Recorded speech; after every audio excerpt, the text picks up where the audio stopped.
Okay, so the practice feeling with these sticks on the ground here, that's kind of what your path would look like, but this stick on the inside is a very much exaggerated swing of that club working inside. So you see the club here now, leading edge, spine pretty much in line.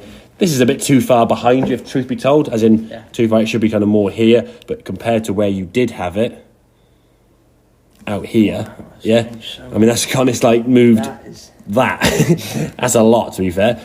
So the movement, then that's obviously in practice, okay? So making these movements here now, swinging the club there now, getting the sensation you're swinging the golf club back more with this right shoulder, right hip, so your torso's taking the club away.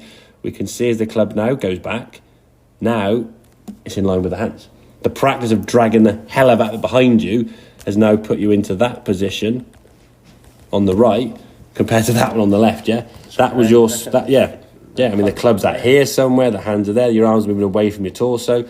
Then as you then go up, your arms then start lifting up here, and then you start moving your body a bit towards the goal to try and get everything to work up. Whereas this one here now, the arms now can work around your body, get a bit more depth. The club now aiming towards target. Your left arm's got a bit fuller around. You've got a much fuller backswing. Then as you start coming back to the golf ball now, look at the difference in the shaft here, sort of just before impact, that shaft there outside the golf ball. Whereas this one here now, coming inside the golf ball, yeah? Just look at your hands and arms, yeah? I mean, your shoulders are always squared up there, and that ball's that's just going left somewhere. Just please start left to target, because I know it's going to fade. And that's kind of the golfer you've got there. You can just see it. I need to start it somewhere over here, somewhere you have, because I know for a fact, because history's proved that ball's going to do something like that. Yeah. How much is anyone's guess? Depending on which club you've got, it'll be more or less, yeah? Subconsciously pick up. Of course you do. Yeah. Well, the thing is, the human brain's very clever. It works out what it's doing and goes, okay, I've got to start left. And the thing I hear a lot is people say, oh yeah, I got a big slice guy, I'm over the top. And I'm like, well, good. Because if you weren't over the top and you sliced it, it's going to go over here somewhere. So having an over the top isn't the problem, but the slice is the problem caused by the club face, how you took it back. You very much fanned that club face and flicked it open, which made that club face sort of sit sort of like a frying pan. You're just siding across it. Now that club's coming more from the inside and a squarer club face, you'll still have a tendency to want to start it left, but now it will just start left and just stay left. Whereas before it would curve back. So you almost got to relearn the outcomes, and your eyes have now got to be trained to go, okay, that ball's kind of going that way there now. It's not going and curving right. And only really then, Tom, when you find you get a lot of golf shots on a driving range where you're sort of going like this, you go, okay, I can start swinging and have a bit more towards where I want to go.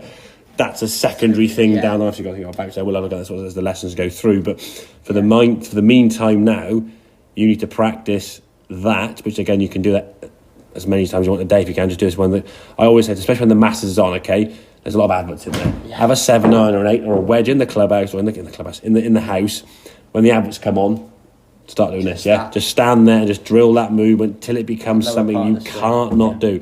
So you're moving the club away. You can sort of see the sort of bit down your t-shirt, okay, and your shoulder. They are moving that club away to take that club backwards. Whereas this one on the left-hand side, when you took the gold club away, it was like just lifting your hands and arms there, not really moving your torso there. The body's not moving, is it? It's very static. Just lifting the arms up in the air. Now when the body starts engaging, the club's already outside the line and open. And now your brain goes, okay, boys, that ball's going to go left to right. Okay, we'll help it. And then we'll just swing it as far left as we can to help the party out, Yeah. And that's the thing. You reacted to a ball flight you saw, Yeah. So we're not saying don't come over the top, but we're saying take that club back and get it stronger. So now when you do come back to golf ball, if you're over the top, you're going to pull it way left like that last shot was and go a hell of a lot further. So a stronger lofted club, because the club's going back now more in line with your hands and arms.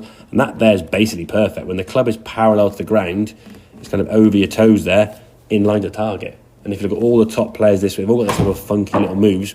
When they come back to the golf ball, that club is going to be kind of in that position just here, down in line with target, going to where you want to go, Not swinging out and across the golf ball, unless, of course, they're trying to curve around the sort of the pine straws or something in the trees, All right? Okay. So that makes sense, so we're going to move that body in a different way now, because the body's going to take the golf club away. It's just getting used to it, isn't it? It is, moving. Well, if you look at it, and politely said, the first 4 or 5 swings you made when you got the club working inside, you almost missed the ball, You were topping it, thinning it, because the ball seemed just further away. And after 4 or 5 swings, suddenly you figured out where the ball was.